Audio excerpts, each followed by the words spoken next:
আসসালামু আলাইকুম। ঈশ্বরদী সারাঘাটের বর্তমান পরিস্থিতি কি পরিমাণ পানি হয়েছে। সবাইকে স্বাগত জানাচ্ছি আমাদের ঈশ্বরদীর এই সারাঘাট থেকে। আমাদের ঈশ্বরদীর সারাঘাট সম্ভাবনাময় একটা পর্যটন জায়গা। এই এলাকাতে শুধুমাত্র শুক্রবারে আমাদের ঈশ্বরদীর আশপাশ থেকে যে পরিমাণ মানুষ ঘোরার উদ্দেশ্যে আসে অনেক অনেক। এখন ভরা বর্ষাতে এত পানি বাড়ছে, দেখুন বন্ধুরা কি পরিমাণ ঢেউ যাচ্ছে এদিক দিয়ে, মানে প্রচুর ঢেউ। আর এই পানি এখান থেকে কিন্তু অনেক ডিপ। আমরা কিন্তু জানি, আমরা এর আগেও যে ভিডিওগুলো ছাড়ছি, ভিডিওতে আপনারা দেখছেন অনেক ডিপ। কিন্তু পানি কোথায় আসছে? এই যে রাস্তা, এই যে অল্প একটু, আর মনে হয় 20 ফিট উপরের রাস্তা, 20 ফিট নিচে চলে আসছে এই যে।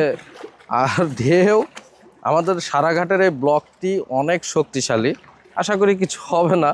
আমাদের আজকে এই সারাঘাটে আসার মূল উদ্দেশ্য হচ্ছে এর পানি কি পরিমাণ বাড়ছে। ভাই, পদ্মা নদীতে আসবো আর একটু পানি ধরবো না, তাই কি হয়? দেখুন এই পানিটা কিন্তু পুরো ঘোলা, কিন্তু একটা সময় এই সারাঘাটের পানি দেখলে মানে নিট অ্যান্ড ক্লিন পানি থাকতো। এখন তো বর্ষাকাল, পানিটা ঘোলা ঘোলা আসছে, পানিটাও অনেক ঠান্ডা। আর যে স্রোত, এই যে সারাঘাটে সকালবেলা মানুষজনের বসার ব্যবস্থা করছে সুন্দরভাবে।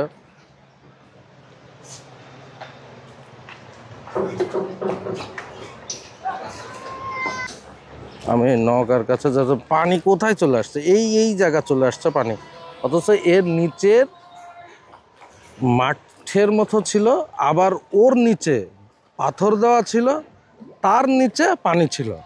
বিষয়টা কি অবস্থা! পদ্মা নদীর পানি বাড়লে আসলে মনে হয় এরকমই হয়।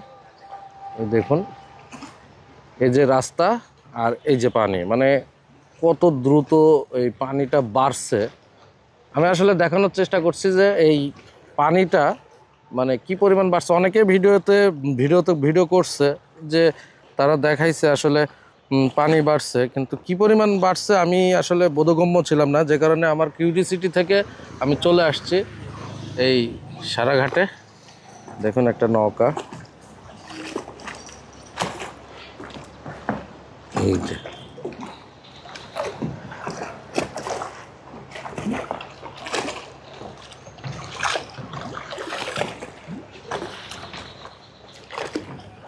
পদ্মা নদীর এই অপরূপ সৌন্দর্য দেখতে দেখতে ভিডিওটি শেষ পর্যায়ে চলে এসেছে বন্ধুরা। আজকের এই ভিডিওটি এখানেই শেষ করব, ভিডিওটি আর বেশি বড় করব না। তো পরবর্তী ভিডিওতে দেখা হচ্ছে, সে পর্যন্ত ভালো থেকো, সুস্থ থেকো, আসসালামু আলাইকুম।